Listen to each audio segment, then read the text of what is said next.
Hi everyone. जब हम synchronisation पढ़ना शुरू किए थे तो हमने बताया था कि इस पूरे चैप्टर को हम 3 पार्ट में देखेंगे। पहला पार्ट ये होगा कि उसमें कौन कौन सी प्रॉब्लम क्रिएट हो सकती है। दूसरा पार्ट क्या होगा कि उस प्रॉब्लम को सॉल्व कैसे करें। और तीसरा पार्ट वो प्रॉब्लम जो सॉल्व किया हमने, जो सॉल्यूशन निकाला है वो सही है कि नहीं। ठीक। तो पहला पार्ट हमने देख लिया कि कौन कौन से प्रॉब्लम हो सकते हैं। इनकंसिस्टेंसी हो गया, फिर से डेडलॉक हो गया, फिर से लॉस ऑफ डाटा हो गया। तो ये सब हमने देख लिया। इसके बाद हम क्या करेंगे, प्रोसीड करेंगे कि कौन कौन सा टेक्निक आप यूज करें कि सिंक्रोनाइजेशन आपका दूर हो जाए। तो इसके लिए हम कुछ डेफिनेशन देख लेंगे। फिर उस डेफिनेशन को देखने के बाद हम आगे अपना प्रोसीड करेंगे कौन कौन सा टेक्निक होता है। ठीक, तो लिख लेते हैं। तो पहला आपका जो है, पहला आपका जो डेफिनेशन में देखेंगे तो आपका क्रिटिकल सेक्शन है। क्या है? Critical section. Critical section basically क्या होता है कि आपका जो कोड लिखा गया है ना, कोड होगा ना, तो एक ऐसा कोड में पोर्शन, एक ऐसा पोर्शन जो कई प्रोसेसेस यूज कर रहे हैं। देखो अब आपको बता रहे हैं, यहाँ देखिए, प्रोड्यूसर और कंज्यूमर जो प्रॉब्लम था उसमें आपका यहाँ देखिए, ऊपर देखिए, जो हमने कोड लिखा है यहाँ काउंट वेरिएबल के लिए। काउंट वेरिएबल का ये जो कोड है ना, ये आपका प्रोड्यूसर भी यूज कर रहा है और कंज्यूमर भी यूज कर रहा है, दोनों यूज कर रहे हैं इस वेरिएबल को। इसका मतलब क्या हुआ? एक क्रिटिकल सेक्शन हो गया। ठीक, तो लिख लेते हैं, हम आगे धीरे धीरे प्रोसीड करेंगे। ठीक, तो देखिए, लिख लेंगे हम। The part the part of the code where shared resources and shared variable are placed. मतलब वो ऐसा सेक्शन होगा कोड का ऐसा सेक्शन होगा जहां पे आपके शेयर्ड रिसोर्सेस और शेयर्ड वेरिएबल प्लेस होंगे। तो अगर हम जो प्रोड्यूसर कंज्यूमर की बात की थे तो हमने क्या बताया? हमने बताया कि count equal to count plus one, ये जो कोड का सेक्शन था उसमें ना, इसको बोलेंगे क्या? Critical section. क्या बोलेंगे यहाँ पे आप? Critical section. उस प्रोड्यूसर कंज्यूमर प्रॉब्लम के लिए ये आपका क्या हो जाएगा? क्रिटिकल सेक्शन हो जाएगा। आई थिंक आप क्रिटिकल सेक्शन समझ चुके होंगे। अब देखिए, दूसरा डिफिनेशन आपका आता है नॉन क्रिटिकल सेक्शन। अब तो आप समझ ही गए होंगे, क्रिटिकल सेक्शन ए है तो नॉन क्रिटिकल सेक्शन क्या होगा। नॉन क्रिटिकल सेक्शन, देखिए, नॉन क्रिटिकल सेक्शन क्या होता है? ये वो कोड होता है जो शेयर्ड नहीं होता है। जैसे कि प्रोड्यूसर कंज्यूमर प्रॉब्लम में आपका, चलिए उसे वहीं चलते हैं, वहीं देखेंगे, समझ जाएंगे आप। जो प्रोड्यूसर कंज्यूमर प्रॉब्लम आपका था यहाँ पे, इसमें देखिए, इसमें जो in equal to in plus one mod N था, या फिर out equal to out plus one mod N था, ये सब क्या है? ये सब इंडिपेंडेंट वेरिएबल है। इंडिपेंडेंट वेरिएबल है, इंडिपेंडेंट रिसोर्स है, इसको अलग अलग प्रोसेस अपना इंडिपेंडेंटली यूज कर रहे हैं। इस पे किसी और, मतलब देखो, इन जो वेरिएबल है, इन जो वेरिएबल है, कंज्यूमर यूज कर सकता है? नहीं यूज कर सकता। इसका मतलब इन आपका इंडिपेंडेंट है। और ये जो कोड रहेगा ना, ये वाला जो कोड है, ये वाला कोड आपका है, ये बेसिकली क्या है? बेसिकली नॉन क्रिटिकल सेक्शन में आता है। ठीक ना? इसको लिख लेते हैं।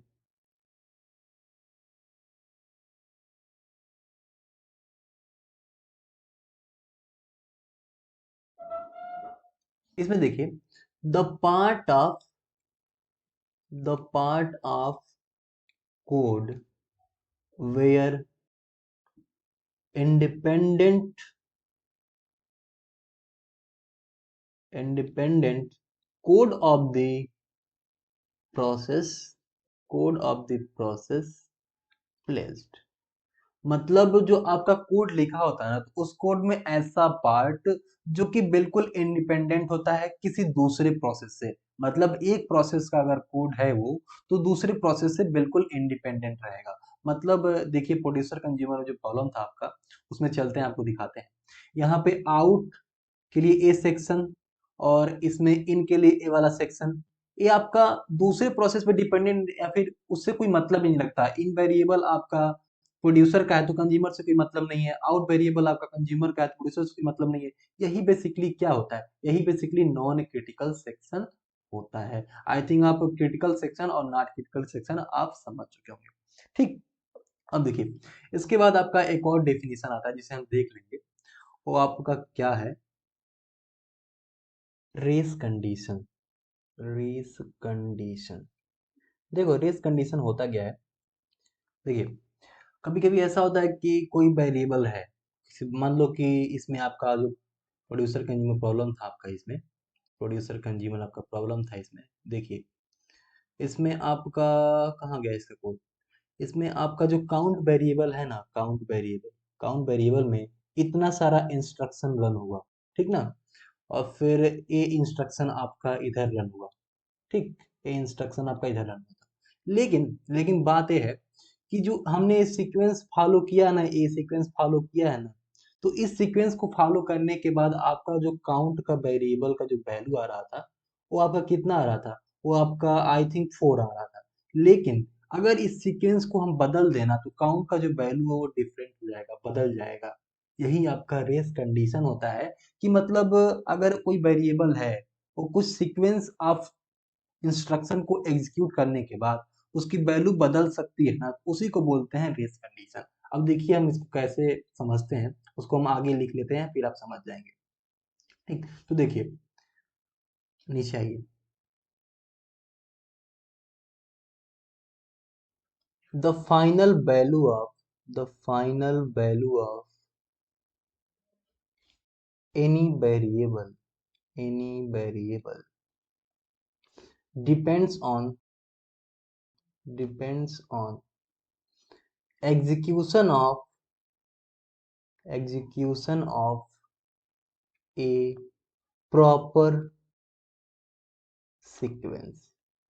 मतलब एक प्रॉपर सीक्वेंस को फॉलो करने के बाद, मतलब एक प्रॉपर सीक्वेंस को एग्जीक्यूट करने के बाद अगर किसी वेरिएबल का वैल्यू किसी दूसरे सीक्वेंस को फॉलो करने के बाद उसकी वैल्यू डिफरेंट हो जाती है, तो इसी को बोलते हैं रेस कंडीशन। रेस कंडीशन होता क्या है, तो चलिए देख लीजिए। अगर मान लीजिए आप, अगर आपके पास जो प्रोड्यूसर कंज्यूमर का प्रॉब्लम था उसमें आपने पहले पहले इंस्ट्रक्शन को एग्जीक्यूट किया, फिर दूसरे को एग्जीक्यूट किया, उसी समय आपने प्रोड्यूसर को प्रीएम्प्ट करके कंज्यूमर का पहला इंस्ट्रक्शन एग्जीक्यूट किया, कंज्यूमर का दूसरा किया, फिर कंज्यूमर का आपने तीसरा कर दिया, उसके बाद फिर प्रोड्यूसर का आपने तीसरा रन कर दिया। तो इसमें क्या हुआ, इसमें आपकी जो काउंट की वैल्यू थी, काउंट की वैल्यू आपकी 4 आई थी, काउंट की वैल्यू आपकी 4 आई थी। लेकिन अगर दूसरा सीक्वेंस हम फॉलो करें कि पहले कंज्यूमर का पहला कर दें, कंज्यूमर का दूसरा कर दें, फिर उसके बाद यहाँ से कंज्यूमर को प्रीएम्प्ट कर दें, प्रोड्यूसर का पहला रन कर दें, प्रोड्यूसर का दूसरा रन कर दें, प्रोड्यूसर का तीसरा रन कर दें, उसके बाद हम फिर से कंज्यूमर को रन करेंगे ना, तो इस समय जो काउंट की वैल्यू है वो आपकी 4 की जगह 2 आएगी। आप यहाँ देख लीजिए, ऊपर देखिए, आप यहाँ पे कहाँ गया प्रोड्यूसर कंज्यूमर, यहाँ पे देखिए। अगर आप यहाँ पे जो तीसरा वैल्यू, अगर तीसरा वाला सबसे लास्ट में रन करते हैं, तो और उस समय आपके पास जो काउंट की वैल्यू रहती है, आरसी में जो काउंट की वैल्यू रहती है, नीचे चलते हैं देखते हैं, जो आपकी आरसी में काउंट की वैल्यू 2 है, तो वो आपकी स्टोर हो जाएगी। इसका मतलब क्या है, काउंट की वैल्यू आपकी 2 हो जाएगी। तो इसी को बोलते हैं बेसिकली रेस कंडीशन। इसी को क्या बोलते हैं, रेस कंडीशन। ठीक, आई थिंक आप रेस कंडीशन समझ चुके होंगे। क्या करें कि रेस कंडीशन ना आए, कुछ ऐसा करना पड़ेगा, टेक्निक लगाना पड़ेगा ना कि रेस कंडीशन आए ही नहीं। तो इसके लिए क्या करते हैं, इसके लिए बेसिकली आपका जो क्रिटिकल सेक्शन होता है ना, क्रिटिकल सेक्शन हमने पहले भी डिस्कस किया था। क्रिटिकल सेक्शन, अगर क्रिटिकल सेक्शन में एक टाइम पे एक ही प्रोसेस रहेगा, क्रिटिकल सेक्शन को एग्जीक्यूट करने के लिए एक टाइम पे क्रिटिकल सेक्शन को एक ही प्रोसेस अगर एग्जीक्यूट करेगा ना, तो उसमें आपका रेस कंडीशन नहीं आएगा। तो हम लिख लेते हैं, if we don't want race condition race condition race condition, then at a single time at a single time only one process should be should be in critical section। अगर आप race condition नहीं चाहते हैं, race condition नहीं चाहते हैं, तो उस समय आपको क्या करना पड़ेगा? उस समय एक ही प्रोसेस अगर क्रिटिकल सेक्शन में रहेगा, दो प्रोसेस एक साथ क्रिटिकल सेक्शन को एग्जीक्यूट नहीं कर रहे हैं, तो वहां पे आपका रेस कंडीशन नहीं होगा। ठीक, आई थिंक आप race condition, non critical section, फिर क्रिटिकल सेक्शन बिल्कुल अच्छे तरीके से समझ गए होंगे, हमने समझा दिया।